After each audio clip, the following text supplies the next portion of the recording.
Hello, hello, and welcome to Fine, I'll Talk About It, the podcast where we say the quiet parts out loud. Real talk, straight to the point, no fake positivity. I'm your host, Danielle Young, and today I'm joined by Katie Corliss. Katie is a business owner since 2012, and her jam and jelly is LinkedIn optimization and monetization. On today's episode, we are diving into the struggles of dating as a successful businesswoman and a caregiver to aging parents. Katie, welcome to Final Talk About It. Thank you so much for having me. I'm looking forward to finally talking about some stuff. Yeah, glad you're here. So, why don't we tell us a little bit about you and what you're up to and how you're navigating this dating world as a caregiver. I don't even want to even think about dating now, but we'll get into that. Tell me about you. So, a little bit about me. I am originally from Colorado. About 7-8 years ago, I decided that Denver, which is where I had been predominantly my entire life, was no longer my cup of tea. It just didn't feel like home. So, though I'm an only child and there's lots of expectations with that particular title, I told my parents that I was going to move. And in May of 2019, I moved to North Carolina. I lived in a small coastal town called Jacksonville, which is mainly known as a military town. I am not military. I'm a civilian, although I do love my military people. So if you have served, thank you. If you have somebody in your family who has served, thank you as well to them. I know it's a very small community, and honestly, I loved it for a very long time. I went through the pandemic there, which was unique with the Yeah. pandemic, right? Oh, But after coming up from all of the lessons of the pandemic, I realized I wasn't ever really going to be truly happy where I landed. So, May of 2024, I moved to Philadelphia. I'm currently residing in a suburb of Philadelphia. I've been here a little over a year now. I love it. It's a hustle and bustle East Coast style that I have just done so well. Finding my people, finding my tribe, figuring out how to make things work. I've owned, like you said, I've owned my own business since 2012. I love LinkedIn. It was actually shortly before the pandemic that particular skill set became the hone in. A lot of people started approaching me with, hey, I've got some questions. I hear rumbling in my background at the water cooler. Then we're going to go through a merger. I don't know what LinkedIn is. Can you help? I had done mm, social media management up until that point. I was very good at social media management, still am for some of our family companies that we have on both sides of my tree. So I'm very appreciative of that. But LinkedIn just became my jam and jelly, as I mm. say. I love it. I love walking into somebody's LinkedIn presence and saying, okay, from a profile aspect, top to bottom, these are the things we're going to work on. Here's why. Here's how we're going to post. Here's how we're going to build your network, because those are things that matter. And it's funny, as I've immersed myself into different networking groups, I've learned that there are other consultants within the LinkedIn space that focus on other aspects. But I typically am just a bit of a unicorn because I focus on your profile and how to actually be present on the platform. It's really not complicated, I promise. It's just gotten a really bad rap, honestly. It has. Yeah, It I'm one of those people where I'm like, I can't do LinkedIn. I don't know the purpose. I mean, I'm on it, and I'll have you look at my profile. I will for sure. I'm like, I'm on it, but I don't know how the hell to use it. I'm like, what do people Right. do? I'm a coach. And the posts that I see are like ads, and everybody that I friend or accept just wants to sell me something. And Oh, and that's one of the things I work on with my clients is how to build a powerful network that's going to benefit you. That's going to have referral partners. That's going to have, if you're a coach, right? So you're going to mhm, have ideal clients naturally fall within your scope of your connection base. And yep, that way, as you post and you get more consistent on your posting, people are like, oh, I know what she does. I know why there's a phoenix in her logo. I understand the whole concept better of how she embraces the elements of wellness the way she does.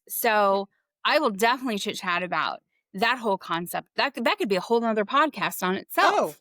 yeah. Honestly, I would love that because I think a lot of people are really, I mean, everybody in my circle is like, what do you do with LinkedIn? Like, Yeah, how, like, I will what? definitely come in. I Yeah. can definitely talk about that. Now, it's not as juicy as my dating world. I'm not gonna lie, Yes. but Let's talk about the dating world or lack thereof from what I'm hearing. I am 39. I have been single pretty much most of my adulthood. Every now and then I'll find, as I phrase them, a handsome duck. And let me explain that. So, Duck Dynasty years ago, that show taught me a lot about ducks. And one of the things it talked about was apparently there's an echolocation aspect of the bill of a duck. And they can't really fly in straight lines. They're a little askew. So when people are like, oh, you got to get your ducks in a row. Well, ducks aren't supposed to go in rows, apparently, from a biological standpoint. So I, as a very creative thinker, was like, well, they belong in ponds. Therefore, I'm just going to put my ducks in a pond, right? And for Hmm. years, my type A personality was like, I have my finance pond, I have my family pond, I have my romance pond. And then the pandemic just kind of merged all those ponds. So I now have a big pond with lots of ducks. But the one duck that I have been missing is my ideal handsome duck. It is a man that I would love to build a life with. And I'm not going to use the phrase settle down because honestly, I don't settle. I don't settle for the caliber of clients I take. I don't settle for the friendships that I build. I left Colorado because of some very toxic friendships and family relationships. So if Yeah. I'm willing to walk away from everything I've known pretty much, I've got some standards for that ideal handsome duck. Yeah. And I thought, I'll be a duck wrangler. I'll just wrangle all these ducks in the pond, right? Finances, figured it out, right? Family, figured it out. I'm an only child. My grandparents are 98 years old. I have two living grandparents. So I have Wow. my grandparent ducks, right? And they don't really swim a lot. They're just kind of like on the side and they just like wave with their little like flapper. It's adorable, right? Yeah. Those are my grandparent ducks. And my parent ducks are swimming. So I appreciate these ducks, but good golly, Miss Molly, twice on toast.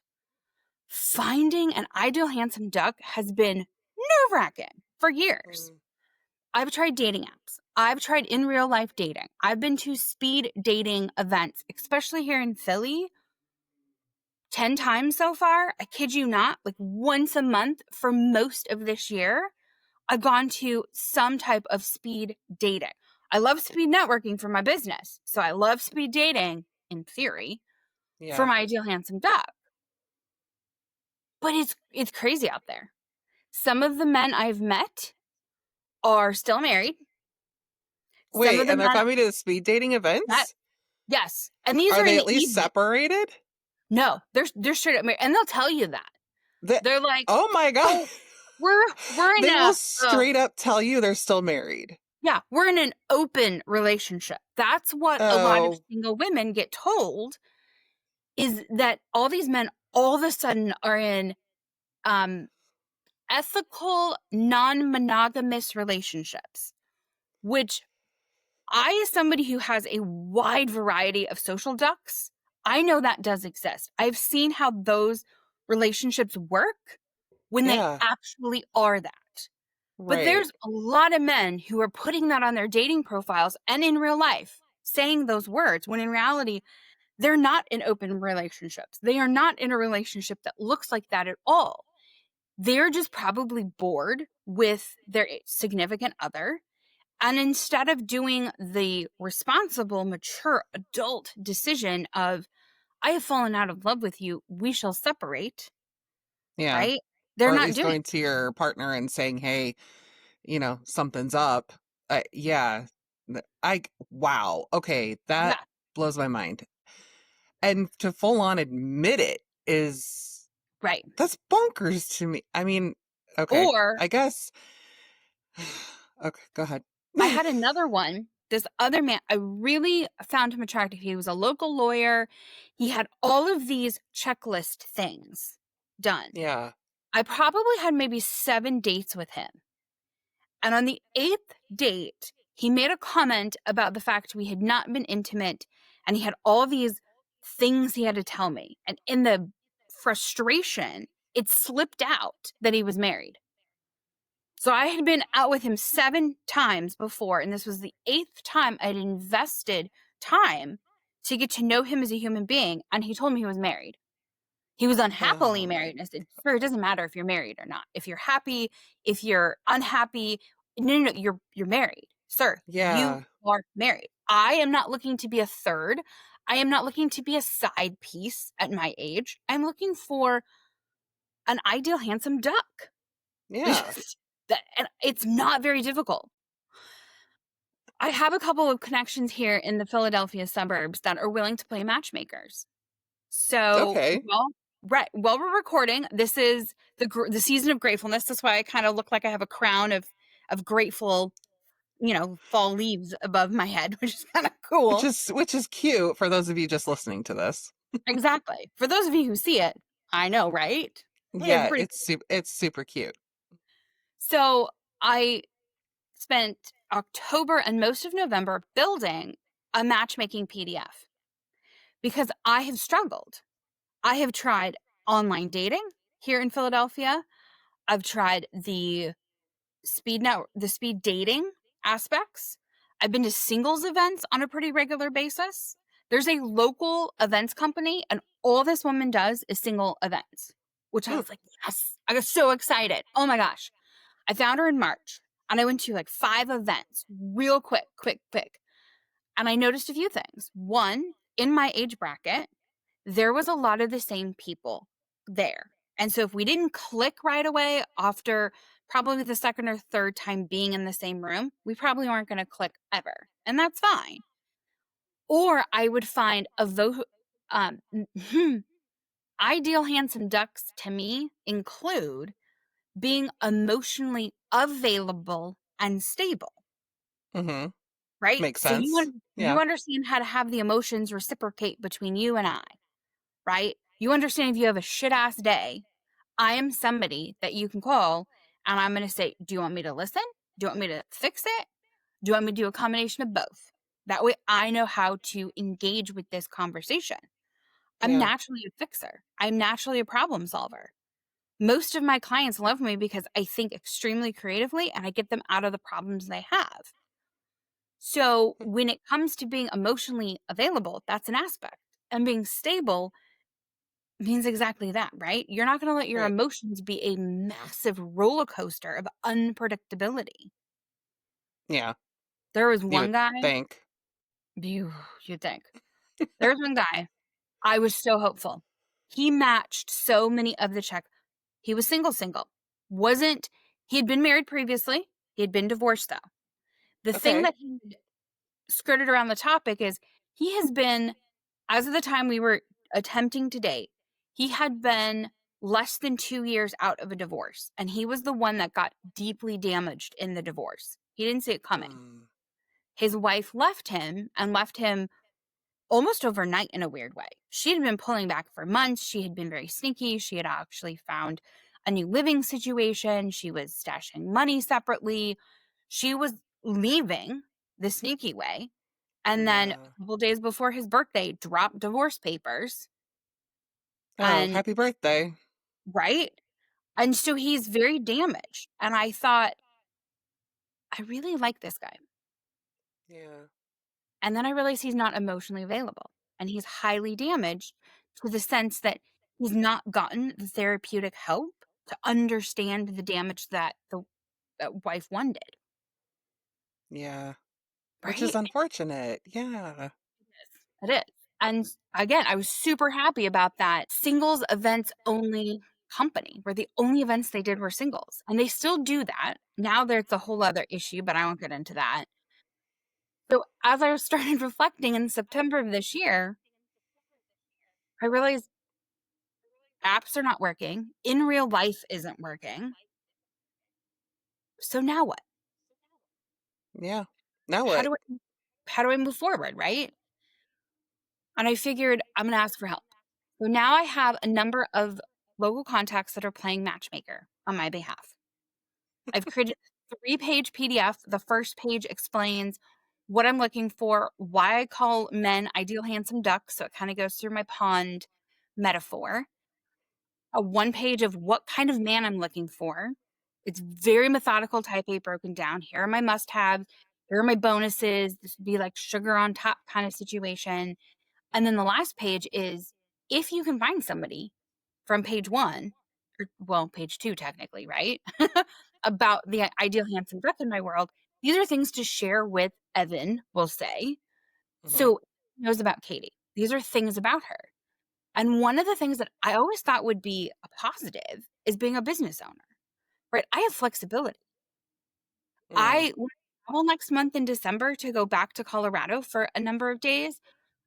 I'm going to bring my work with me. I've got a couple projects that have weird deadlines and they're right before Christmas. So I'm able to complete it because I can work from anywhere. And I thought that would, from a dating aspect, be a positive, Mm. right? Let me Is guess, it wasn't. well, I think they think it's cool that I own my own business, but then they realize that I'm quite good at my business and it confuses them. I don't know if it's because a lot of American men have grown up with the idea, especially Gen X, millennial, and the top of Gen Z, men need to be the providers. Well, Mm. newsflash, people. Most of the college educated people every December and May are women. There's more women that are college educated in the last 25 to 30 years than any other time before, Yeah. right? My point, Well, yeah, and I think some men have this mentality that their woman can't be more successful than them. right. Which is funny because a lot of these profiles indicate I don't care how much money you make, I just care that you're employed. Well, sir, I employ myself. And Yeah. if you really don't care, then how come when I bring up some aspects about these great opportunities I have in business, it's like literally you get your feathers in a ruffle, right? This duck all of a sudden just starts flapping all crazy. And I was like, why is me being me ruffling your feathers? I'm very truthful in my the apps, right? I'm very Yeah. transparent. And I let people know that I am a business owner and that I love what I do. It allows me such freedom. Again, thinking those are going to be positives and they're not. I'm Yeah. like, A lot of why people the have preconceived notions on what that is too. right, You're a right. workaholic and you don't value relationships because, you have to work all the time because you're self-employed, and there's so many preconceived notions that go into this, and it's like, can we just set that aside for a second? And Exactly. if I didn't want another person in my life, I wouldn't be dating. I wouldn't be out here in the field, like in the trenches, going to singles events. Like, why can't Exactly. they understand that? And it's funny because even though I've tried dating other business owners, I have found that to be a challenge because I typically am attracted to very ambitious men. And when they're business owners, they are like what you just said. They're workaholics. Yeah. I'm not a workaholic. I have learned to have a work life balance. I'm done by 5 o'clock East Coast time because I live in Philadelphia. So I typically am doing my client stuff, whatever tasks that is, whatever agreements I have in place at the time, Monday through Friday, from roughly 9 in the morning till roughly 5 o'clock at night. Like right now, in the middle of the afternoon, I'm not working on my client stuff right now. Yeah. No, you're But I hanging out with have me. the last couple hours, and I will after this. And I'm going to a Yeah. networking event too tonight. So I'm out and about doing things, and I just, it's the fucking double standard Hmm. of we want a woman who's able to provide for herself, yet she also does all of these maternal rules that we saw our mom do, Hmm. right?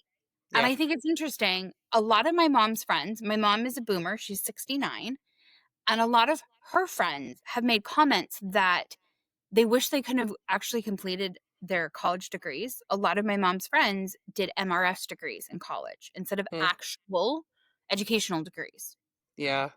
They went to college, yes, but they also then found love and they left college. They never completed college. So then it was deeply, deeply shoved down the throats of their millennial children.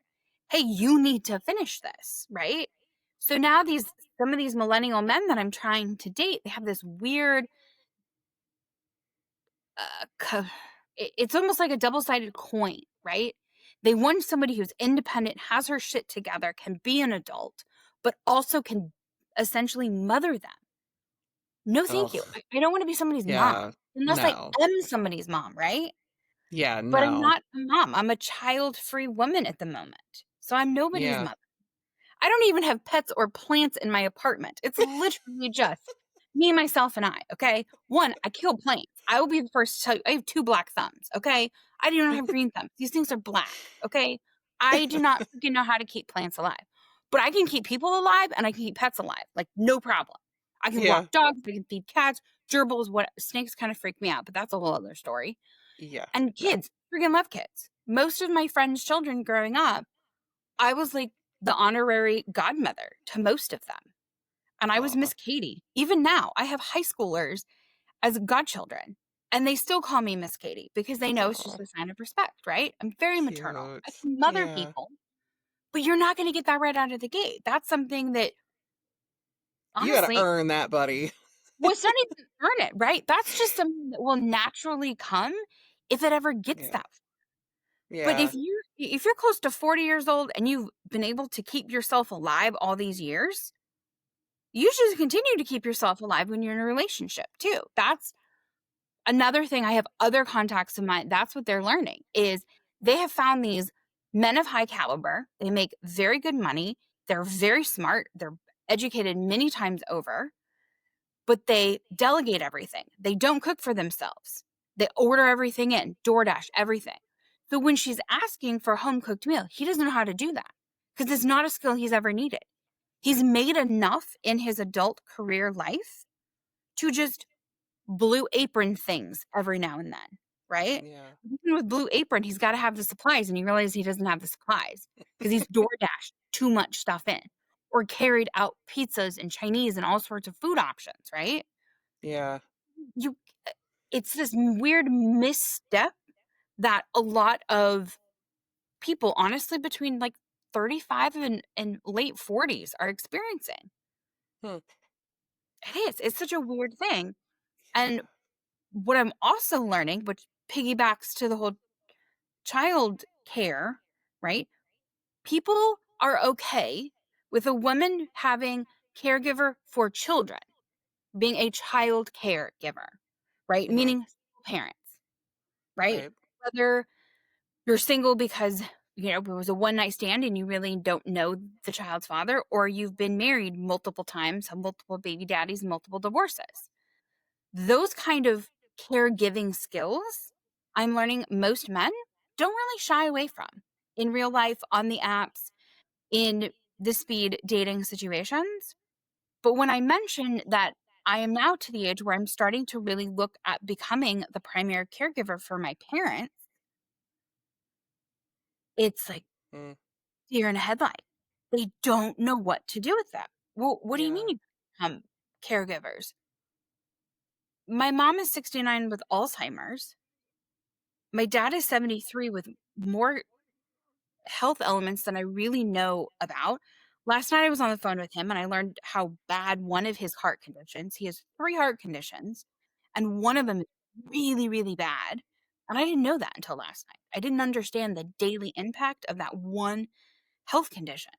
Yeah. Well, now I'm looking, though I live in Pennsylvania, I'm looking at caregiving facilities in Delaware Oh. because one of the aspects my mom has with Alzheimer's, now that she's gone through her own research rabbit holes, my mom doesn't want me to be at the very end of her Alzheimer's because with Alzheimer's, your brain just turns into mush at some point, right? Yeah. So she wants assisted suicide. I never, Okay. because it's not something I've had to deal with, right? I'm 39. I Right. get Alzheimer's, but Yeah. now dealing with that. So that was an update I did during this month of November on one of my dating apps. Was talking about how in 2026, one of my goals is to better understand being a caregiver for aging and ailing parents, whether that's support groups, that's understanding the type of facilities my parents need to be at. I don't know. And it's going to be in Delaware for my mom for sure, since that state allows assisted suicide. Okay. Yeah. So it's things that I have the skill capability to do because as a business owner, I'm very resourceful. I know how to research stuff. Yeah. But as an only child, girl, I don't ask for help that often. I don't know how to ask for help. Because who Same. am I gonna Yeah. help from? My Yeah. parents, typically. Yeah. But my parents are the reason I'm doing this research. Right. Yeah, no, I get it. I'm an only child too. And it's like, okay, well, I have no one to help me out here. Thankfully my mom is fine and she's healthy, but there will probably come a day when she's going to Yeah, need help, and it's one of those aspects of life that you just have, and it becomes a way of life for you. yeah, And that's really hard because I feel like a lot of men want to get into a relationship where they're primary, and they don't want to have somebody who's giving their attention to someone else. And maybe they don't have aging parents that need help and they don't understand. But where has this disconnect come in though for these guys? funny is they're totally fine with a woman who, if her primary priority is her children, they're fine with that. Yeah. But if primary priority is her ailing parents or her business, they're not okay with that. My business is like my child. I've had my business since 2012, Yeah. right? I've had it way more than a hot minute at this point. Yeah, and I wonder why that is. I mean, kids are way more of a responsibility. Yeah. And like I said, the beauty I have always found with my business is the freedom of being able to work the way I wanted to. Last December in 2024, I flew back and surprised my dad for his birthday. My dad's birthday is December 13th. I flew in a couple days prior to that. I have altitude sickness now because I've been pretty much at sea level for the last few years. And mile high is a mile high. That's why the city's the city, right? Yeah. I had to have a day or two to recover before literally surprising him on his birthday with a big old thing of balloons and knocking on his front door. And then I was there for 3 weeks total. But I Wow. loved it because of my business. My parents finally got to see actually components of my business, and they understood that I do take my business serious. Yes, typically when I'm talking business, I have a unicorn horn on, right? But now we're talking about dating, so I'm not really going to wear my unicorn horn. But if I come back and talk about LinkedIn, I will totally wear the unicorn horn because it's part of my branding, right? Yeah. This is the topic that I just, when you posted in a group out on Facebook, you and I have in common, I just thought I would love to be able to talk about this Yeah. in a forum that others can chime in because I know I'm not alone in feeling as a female business owner who's successful, she gets a lot of flack in the dating world. And then I also am now realizing this weird ass ageism bullshit of a caregiver. It doesn't matter. People are apparently okay caregiving to children, but not caregiving to their parents. Caregiving Yeah. is caregiving to me, whether it's to a dog, a plant, a person that's 2, or a person that's 72, or a person that's 102. Yeah. Caregiving is caregiving to me. And I have a lot of love when I caregive. I worry about the minor details. And last night, my dad finally understood I worry about those details because I know wherever I put my parents for an assisted living facility, I want it to be safe and I want them to be able to feel at home because that's going to be the final place they're going to live. My Yeah. parents are divorced, so it's going to be awkward. I'll probably put them on different ends of the hallway until my mom has to go into memory care. But between my dad's heart and his kidneys, I don't know how long he would even be able to stay in the independent portion of a lot of these facilities I'm looking at. Yeah. And it's weird, Danielle, to do this research on my own. I've had Yeah. panic attacks this month because I don't know how to process this. I Yeah. don't. I wish I did, but I don't. I'm trying not to cry and ruin my Oh, lovely go mood. ahead and cry. This But is a hard subject. This is a really, really hard subject. No one wants to talk about their parents aging. I just yeah. went through this with my grandparents, and you know, I was the one flying home. I live in Arizona. They lived in Indiana. I was the one flying home like every month to take care of them. I lost my grandpa last October, and I was there when he passed, and that was the hardest thing that I've ever had to go through. And then I lost my grandma suddenly this past May, and I'm still not recovered from it. So I lost both of my surrogate parents. I I was know. so close to them.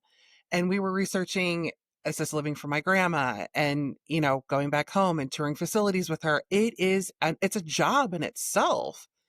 And Mhm. then you're doing this on your own. Like, girl, give yourself some grace.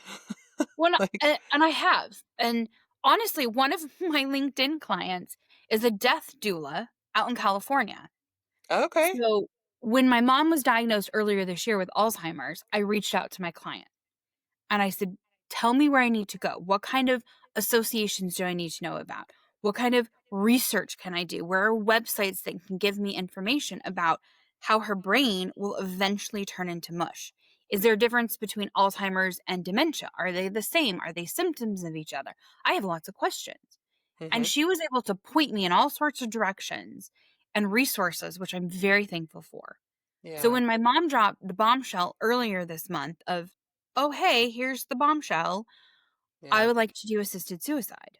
I know Colorado has that, Katie, but I'm not going to stay in Colorado.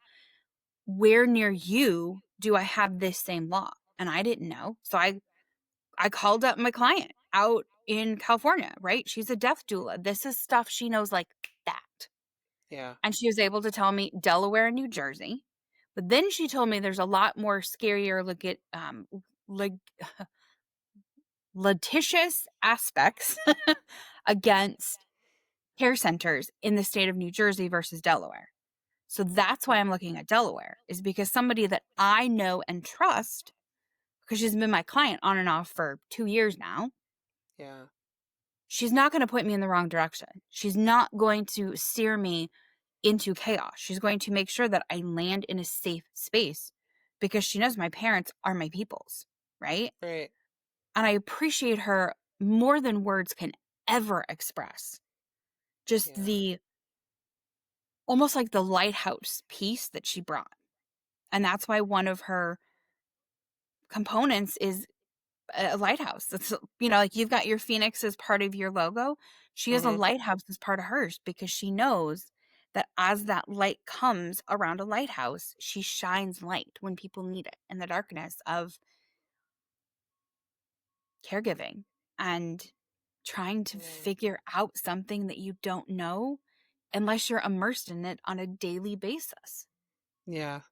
It's a Yeah, lot. Yeah. it is. And I never thought, honestly, at 39, I would still be single. I'm a very gregarious, vivacious person. I'm a I'm an omnivore. I'm learning that. I'm very extroverted, yes, but I also do really well with sometimes just being in my space, Yeah. finding zen, finding my Hulu watch list, right? Finding the streaming services I like to binge watch. Yes. Yes. Sometimes And that's important. it is. Sometimes I gotta be a turtle and I gotta go in my shell, Yeah. right? And I would have loved to, by now, have had a significant other who can walk this next part of my life with me as I navigate these very uncharted territories and waters regarding caregiving. And Yeah.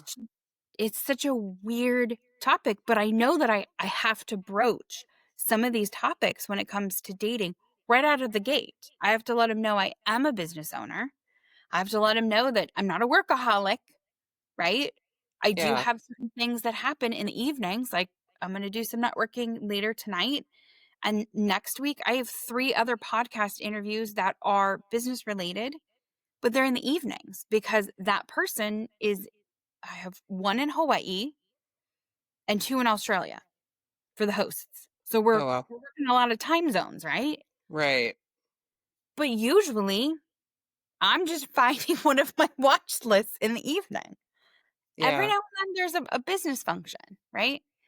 And on the weekends now, I am so thankful, Danielle, that I have girly pops, as I call them, here in Philly that are willing to take their Saturdays with me to go and explore some of these places that are on a list of possible living facilities in Delaware, in the Wilmington, Delaware area, for me to consider potentially having my parents move into.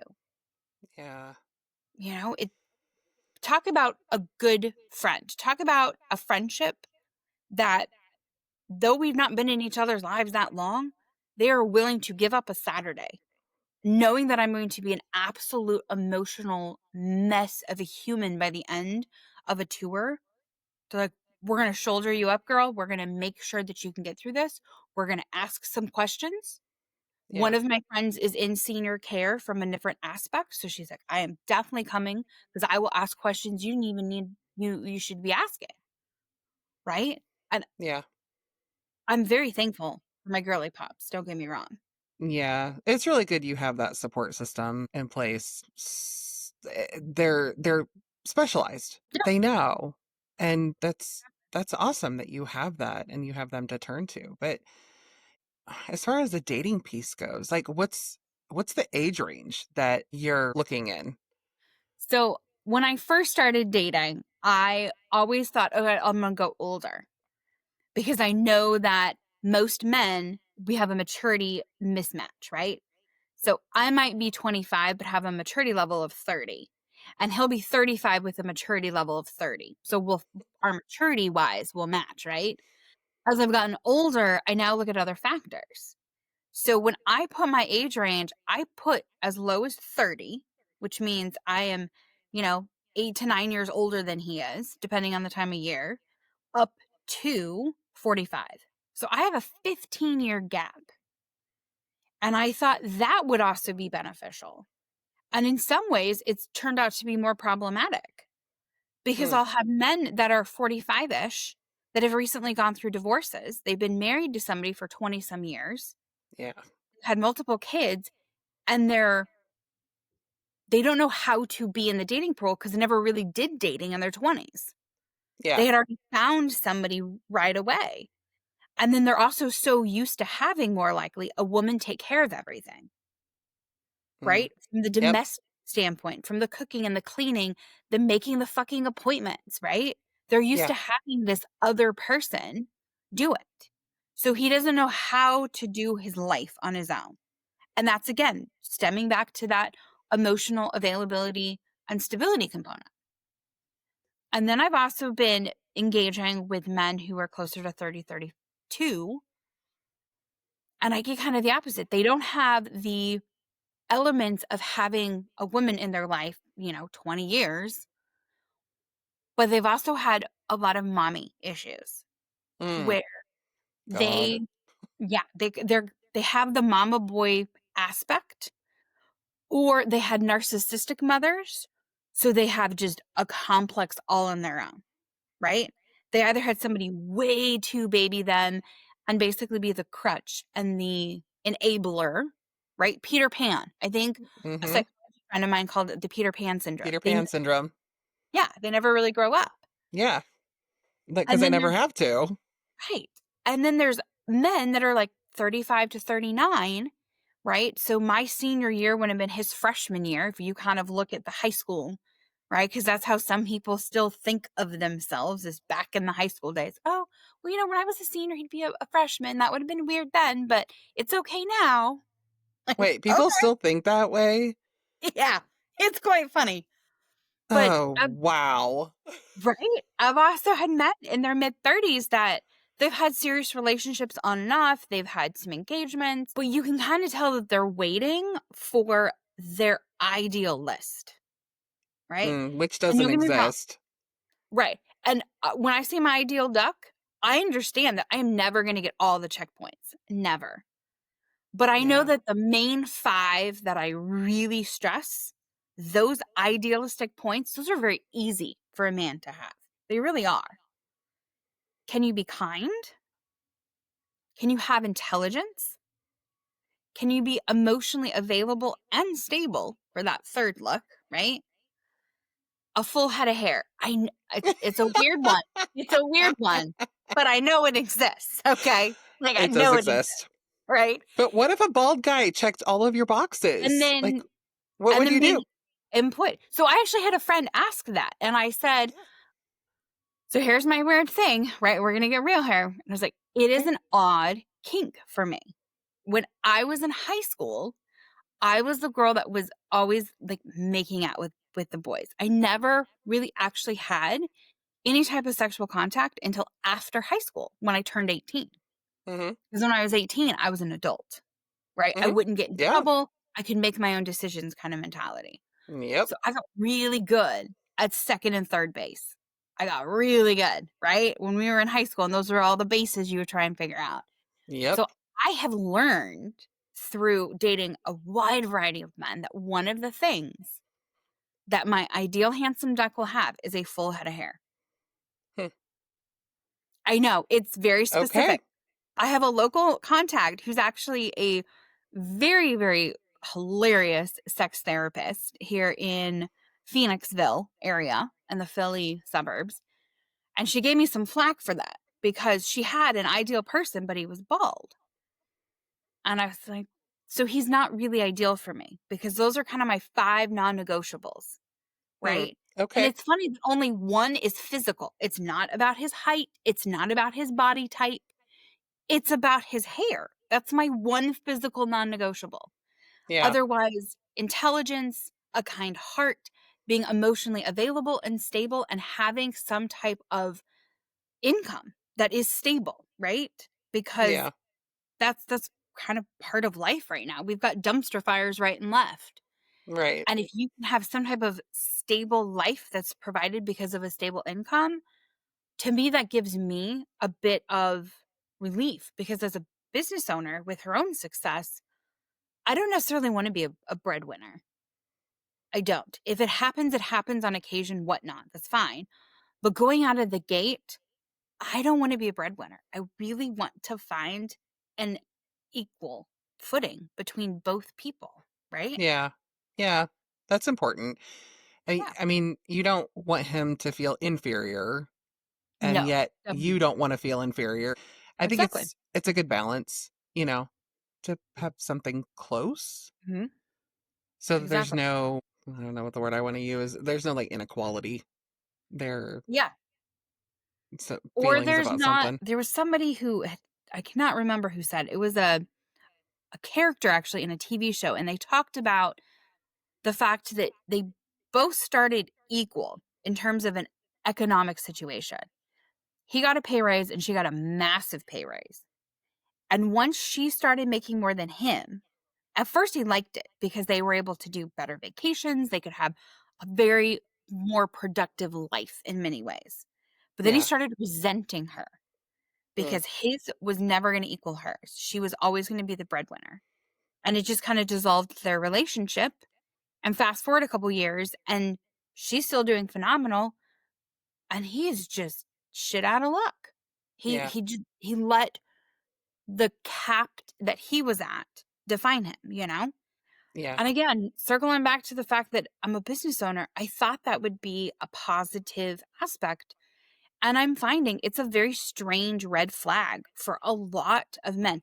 Now, granted, I could just be finding the really insecure ducks at the moment, Yeah. I but mean, I've there's also, always that. But I yeah, mean, how long but have you been doing this for? And that's what I'm saying. Like, I've been in 3, 4, 5 different cities, right? I've been in several parts of the Denver suburban area when I lived there, and that's when I started my company. And then I lived in Jacksonville, North Carolina, and there was a lot of interesting things. There was a lot of horror stories about military men who were stepping out on their wives because she did that while he was deployed.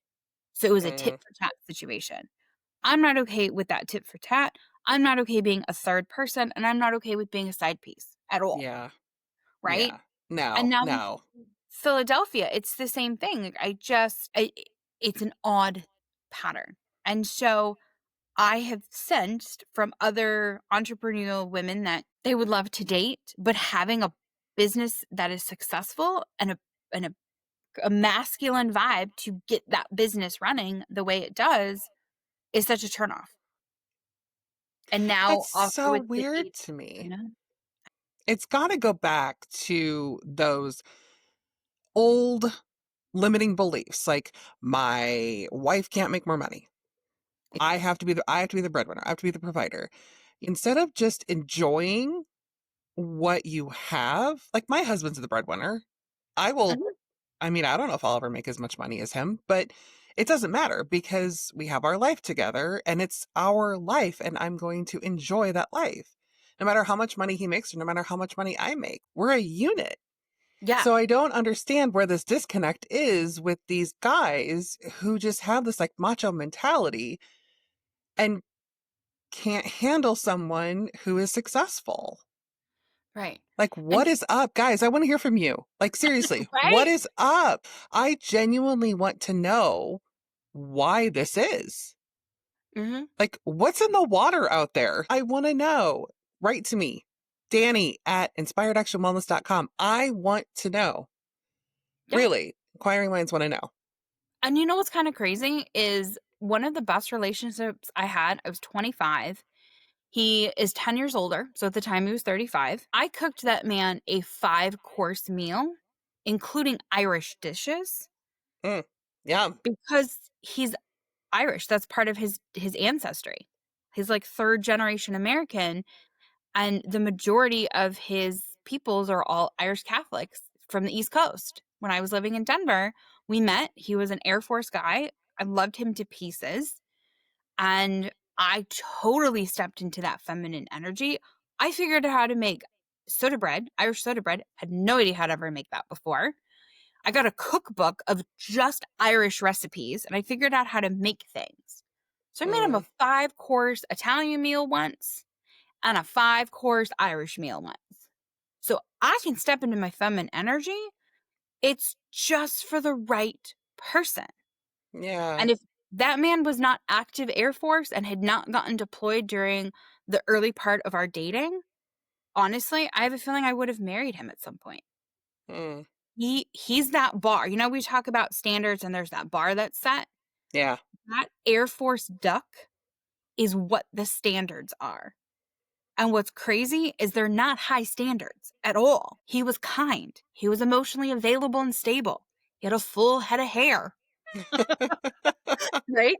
He was super intelligent and he had his economic situation stable. So I knew at that point I was very early on in my yeah, business when I met him. And so I was not as successful as I am now, but he was stable to where if I was going to succeed in my business, it was never going to be that weird television show reference I made where I would have, if I ever made more than he did, he would have never cared. I'm yeah, like, that's fine. I'm just still going to do my thing and we're going to build a life, right? But then he got deployed I think within about 6 months of us meeting, and he didn't think with me being 25, I would be emotionally stable to be in such a long distance thing, and it just fizzled out, and it's one of those interesting lessons that life has given me where I have that bar of standards. Those are my non-negotiables because of that Air Force duck. yeah. Well, and you shouldn't have to compromise. I mean, Yeah, if those are non-negotiable, they're non-negotiable. And exactly. have you tried to look him up? Have you tried to find him?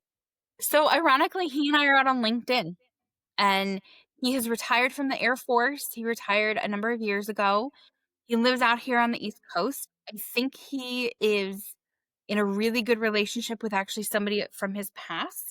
He seems really happy from what I can tell in a couple other components. He's very stable. And so I really appreciate that for sure. Yeah. Yeah. It's just LinkedIn, right? The people and the places that you can find there. Yeah. You're gonna have to explain it to me because I just don't get it. Yeah, well, like I said, I'll totally come back and do another episode of just the stuff on LinkedIn that y'all should know about. I'll wear my unicorn horn and everything. Yes, we will. Well, Katie, it has been amazing talking to you. And thank you so much for sharing your wisdom and insights about this hellscape called dating in 2025.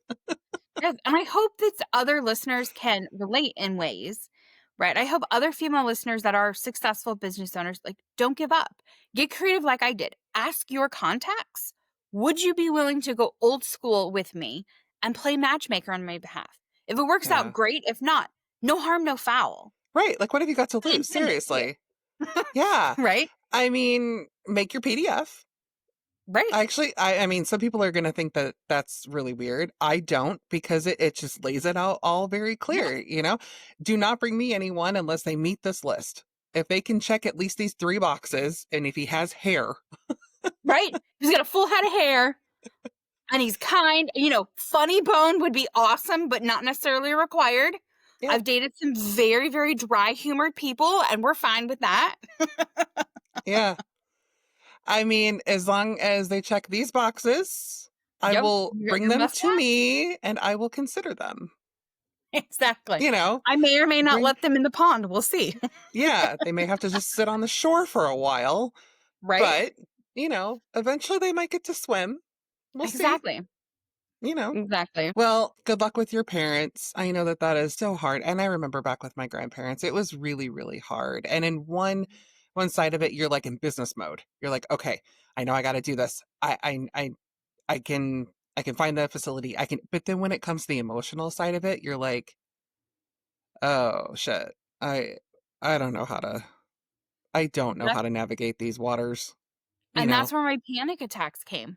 The last Yeah. couple of weeks has been the the emotional lifting to just understand my mom isn't doing something selfish. She's doing something selfless. Yeah. She knows that she doesn't want to ever be in that compromised mental state. And therefore, Right. she doesn't want to put me in any type of state where I have to make decisions, not knowing if Nancy would have made that on her own, or if this is Katie being the daughter and being really emotional on a standpoint. Yeah. I understand where she's coming from, Yeah. and I applaud her for that. So Yeah. now, as her primary caregiver, I got to do things to make sure that her goals and her wishes are met. Yeah. And that is an incredible gift that she gave you, because not a lot Right. of parents do that. A lot of parents are just like, you know what? I'll be dead. Let them figure it out. And they're like, Right. it doesn't matter. I'll be who I am. And I'm not going to Mhm. go that route because I want to live until my last dying breath. And whatever happens, happens. And Exactly. it's so, like, realize what you're doing to your children and your family. I mean, if you don't have kids, then your family or your close friends, like, make a It is. plan. That's the best Yeah. thing that you can do. That's a gift. So I'm really glad that she did that for you, Me because too. I know how hard it is to be a single kid. It's not easy. Yeah. It's really not. No. And then try to date on top of that. You have way more strength than I do. I love it. Yeah. It was great talking to you. Okay, perfect. Thank you so much for letting me come and chit chat for, oh my gosh, almost an hour about this dating conundrum and, you Yeah. know, finally talking about it. Yeah. No, it was a good talk. I think a lot of people can identify with it. Maybe not everything, but if you are dealing with aging parents, it's great to hear someone else going through it, because sometimes I feel like we are going through things and we feel like we're on an island, and it's Mhm. like, no, we're really not. There are people out there that are going through the same things that you are, maybe not exactly, but similar, and we can all learn from Exactly. each other, For you sure. know? It's part of Yeah. humanity, right? The human Yeah. experience. Yes, we are all living a human experience. So, Love it. yeah. All right. Well, thanks for hanging out with us on Fine, I'll Talk About It. If today's episode got you thinking, hit follow or subscribe so you don't miss what's next. And if you want more real talk, more perspective shifts, and more finally someone said it moments, leave a quick review. It helps other people find the show. You can connect with me on Instagram at Inspired Action Wellness or my website, inspiredactionwellness.com, for more conversations like this. And we will see you in the next episode.